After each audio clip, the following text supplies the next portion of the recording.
ஸ்ரீ கர்க சம்ஹிதை துவாரகா காண்டத்தின் முதல் அத்தியாயம். ஜராசந்தன் ஒரு பெரிய படையுடன் வடமதுரையை தாக்கினான். பகவான் ஸ்ரீ கிருஷ்ணர் மற்றும் பலராம சுவாமியால் அவனது படை அழிக்கப்பட்டது. மகத மன்னரின் தோல்வி மற்றும் பகவான் ஸ்ரீ கிருஷ்ணர் மற்றும் பலராம சுவாமி வெற்றிகரமாக வடமதுரைக்கு திரும்பியது மதுரா மாநகருக்கு திரும்பியது. பகவான் ஸ்ரீ கிருஷ்ணரே, பகவான் வாசுதேவரே, தாம் தேவகி அன்னையின் மைந்தனாவீர். நந்த மற்றும் கோபரின் மகனான கோவிந்தருக்கு வணக்கங்கள். வசுதேவரின் மகனும் அன்னை தேவகியின் மகிழ்ச்சியும் நந்தகோபரின் மகனுமான கோவிந்தருக்கு நான் மீண்டும் மீண்டும் வணக்கங்களை சமர்ப்பிக்கிறேன். பகுலாஸ்வ மன்னர் வினவினார். பிரம்மதேவரே, அற்புதமான மதுரா காண்டத்தின் கதையை உங்கள் வாக்கிலிருந்து கேட்டேன். இப்போது பகவான் ஸ்ரீ கிருஷ்ண சரிதாமிருதத்தால் நிறைந்த துவாரகை பகுதியை கூறுங்கள்.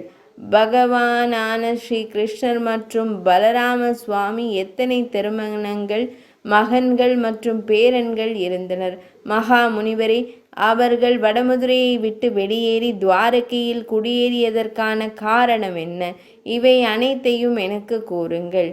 நாரத மாமுனிவர் கூறலானார். மித்திலேஸ்வரரே, வலிமைமிக்க கம்சன் கொல்லப்பட்ட பின்னர் அவரது 2 ராணிகளான அஸ்தி மற்றும் பிராப்தி மிகுந்த துக்கத்துடன் ஜராசந்தனின் இல்லத்திற்கு சென்றனர். தந்தையான ஜராசந்தனின் இல்லத்தில் அவர்கள் வாழ்ந்தார்கள். அவர்களின் வாக்கிலிருந்து கம்சன் இறந்த செய்தியை கேட்ட ஜராவின் மகனான வலிமைமிக்க ஜராசந்தன் மிகவும் கோபமடைந்து எது வம்சத்துடன் இந்த பூமியை அழிக்கவிருந்தான்.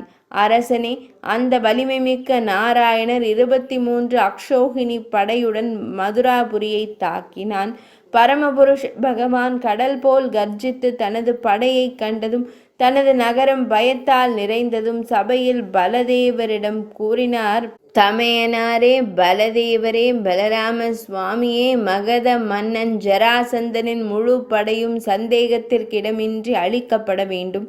ஆனால் இந்த மகத மன்னன் கொல்லப்படலாகாது. இல்லையெனில் அவன் மீண்டும் படையை திரட்ட முயற்சிக்கிறான்.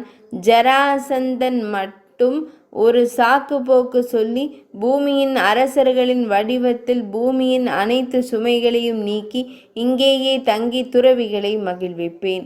அரசரே, பகவான் ஸ்ரீ கிருஷ்ணர் இவ்வாறு உரையாடி கொண்டிருந்த போது அனைவரின் பார்வையிலும் வைகுந்தத்திலிருந்து 2 அழகான ரதங்கள் இறங்கின.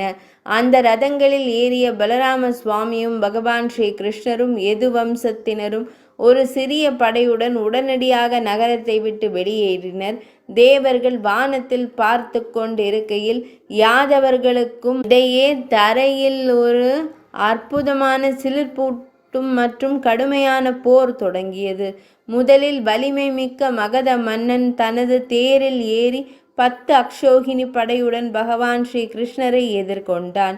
திருதராஷ்டிரனின் மகன் துரியோதனன் 5 அக்ஷோகினி படையுடன் ஜராசந்தனுக்கு உதவியாக வந்து யாதவர்களுடன் போரிடத் தொடங்கினான். விந்திய மன்னன் 5 அக்ஷோகினி படையுடன், வங்க மன்னன் 3 அக்ஷோகினி படையுடன் ஜராசந்தனுடன் அந்த பெரிய போரில் இணைந்தான்.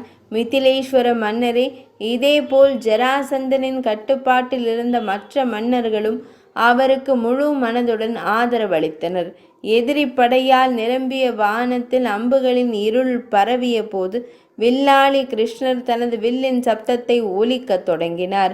7 உலகங்கள் மற்றும் 7 பாதாள உலகங்கள் உள்பட முழு பிரபஞ்சமும் அந்த டங்காரத்துடன் எதிரொலித்தது. ராட்சதர்கள் கலங்கினர். நட்சத்திரங்கள் உடைந்து போகத் தொடங்கின. முழு உலகமும் நடுங்கத் தொடங்கியது. எதிரியின் முழு படையும் அந்த நொடியில் இடி முழக்கம் காதில் விழுந்தது. போர்க்களத்தின் குதிரைகள் பறந்து ஓடின. யானைகளும் முதுகை திருப்பின.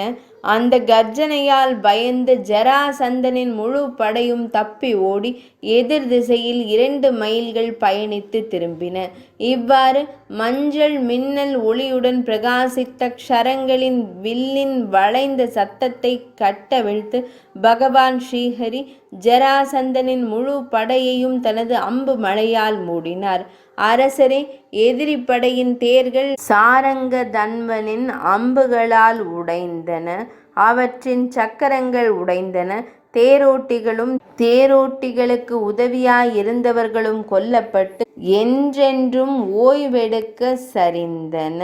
யானை சவாரி செய்பவர்களுடன் வந்த யானைகள் அவனது அம்புகளால் இரண்டாக பிளந்தன. குதிரைகளும் அவற்றில் சவாரி செய்பவர்களும் அம்புகளால் கழுத்துகள் துண்டிக்கப்பட்டன. அதேபோல் அந்த பெரிய போரில் காலாட்படை வீரர்கள் கீழே விழுந்தனர். அவர்களின் மார்புகள் மற்றும் தலைகள் துளைக்கப்பட்டன. அவர்களின் கவசம் துண்டு துண்டாக கிழிந்தது. சந்தேகத்திற்கிடமின்றி அவர்கள் மரணத்தின் தாடைகளில் இறந்தனர். அரசரே, உடைந்த பாத்திரங்கள் முகம் குப்புறவும் தலை குப்புறவும் கிடப்பது போல உடல்கள் வெட்டப்பட்ட இளவரசர்களும் அந்த போர்க்களத்தில் கிடந்தனர். சிலர் நிமிர்ந்தும் சிலர் கீழ் நோக்கியும் கிடந்தனர். ஒரு நொடியில் 100 மைல் நீளமுள்ள இரத்த ஆறு அந்த போர்க்களத்தின் குறுக்கே பாய்ந்தது. அது மிகவும் கடக்க முடியாத நதி. அதில் யானைகள் வேட்டையாடுபவர்களைப் போல தெரிந்தன. ஒட்டகங்கள் மற்றும் கழுதைகளின் உடல்கள் ஆமைகளைப் போல தோன்றின. தேர்கள் கடமான்களைப் போல இருந்தன. முடி பாம்புகளைப் போல இருந்தன.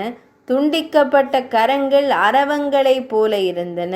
கரங்கள் மீன்களைப் போலவும் கிரீடங்கள் நாணல்களைப் போலவும் கழுத்தணிகள் மற்றும் காதணிகள் கூழாங்கற்களைப் போலவும் இருந்தன. ஆயுதங்கள் குண்டுகளைப் போலவும் குடைகள் கொம்புகளைப் போலவும் விசிறி மணலைப் போலவும் இருந்தன. தேர்களின் சக்கரங்கள் ஒரு பைரவரின் சக்கரங்களைப் போலவும் இருபுறமும் உள்ள படைகள் இரத்தம் வடியும் நதியின் இரு கரைகளைப் போலவும் இருந்தன. இதனால் நதி 100 யோஜனை அகலமுள்ள வைதரணி நதியைப் போல பயங்கரமாக தோன்றியது. பிரமதர், பைரவர், பேய்கள், வேதாளங்கள் மற்றும் யோகினிகள் போர்க்களத்தில் நடனமாடத் தொடங்கினர். சத்தமாக சிரித்தனர்.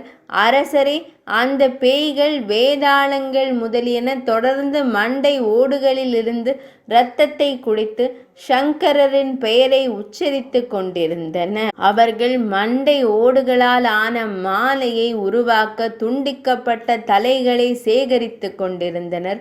நூற்றுக்கணக்கான டாக்கினிகளால் சூழப்பட்ட பத்ரகாளி சூடான இரத்தத்தை அருந்தியபடி சத்தமாக சிரிக்கத் தொடங்கினாள்.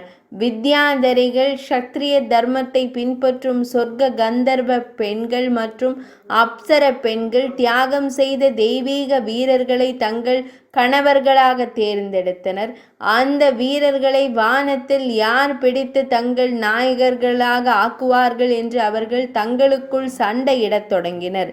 இவர் எனக்கு பொருத்தமானவர், எனவே நான் அவரை தேர்ந்தெடுப்பேன் என்று அவர்கள் கூறினர். இதனால் அவர்களால் மயங்கிய வான கன்னி பெண்கள் பரஸ்பர தகராறுகளில் ஈடுபட்டனர்.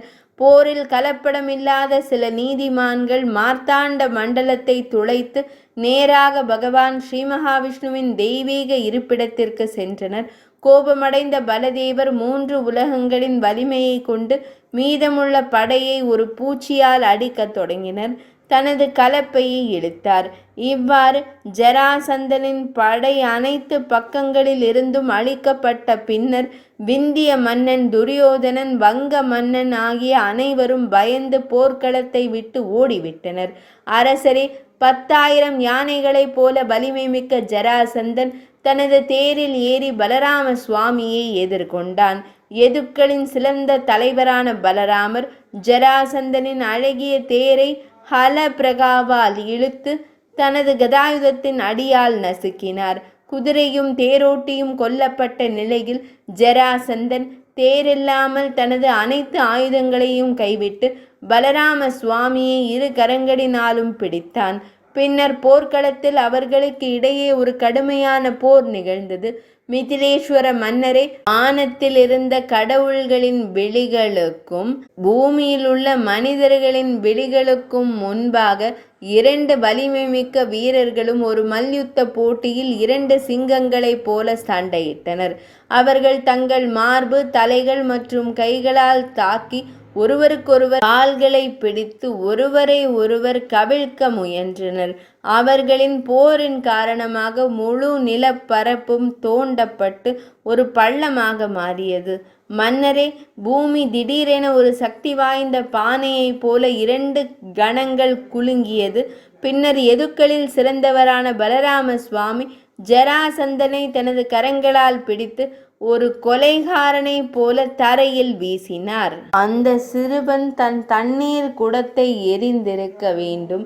கோபத்தால் நிறைந்த பலராம சுவாமி ஜராசந்தனை நோக்கி தாக்கி எதிரியை கொல்ல ஒரு கனமான பூச்சியை எடுத்தார். இதனை கண்ட பரமபுருஷரான பகவான் ஸ்ரீ கிருஷ்ணர் உடனடியாக அவரை தடுத்தார்.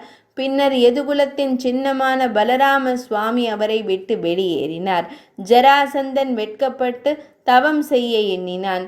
ஆனால் தன் முதலமைச்சர்களால் மறுக்கப்பட்டதால் மகத மன்னன் தவம் செய்ய செல்லாமல் மகதத்திற்கு திரும்பினான். இவ்வாறு மதுசூதனன் மாதவன் ஜராசந்தனை வென்றான். போரில் எவ்வளவு செல்வமும் நிதியும் கிடைத்தாலும் எல்லா இனிமையான மகிமையுடனும் யாதவர்கள் முன்னால் இருந்தனர்.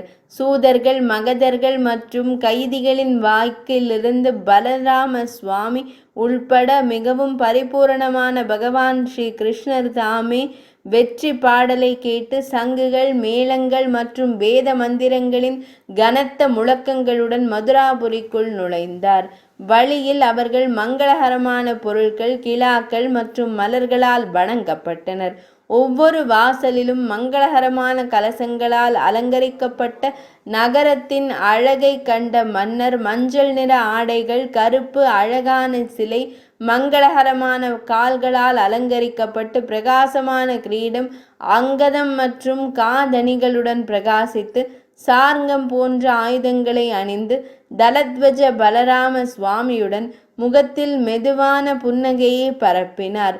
உக்ரசேனரிடம் சென்று வேகமான குதிரைகளால் நுகத்தடிக்கப்பட்ட அவரது தேர் ஒளிரும் தேர்கள் அவரை வணங்கி துதித்து கொண்டிருந்தனர். இது ஸ்ரீ கர்க சம்ஹிதையின் துவாரகா காண்டத்தின் நாரத மாமுனிவர் பகுலாஸ்வ மன்னர் சம்வாதம் என்றழைக்கப்படும் உரையாடலில் உருவான ஜராசந்தனின் தோல்வி என்ற தலைப்பு கொண்ட முதல் அத்தியாயம் இனிதே நிறைவடைந்தது.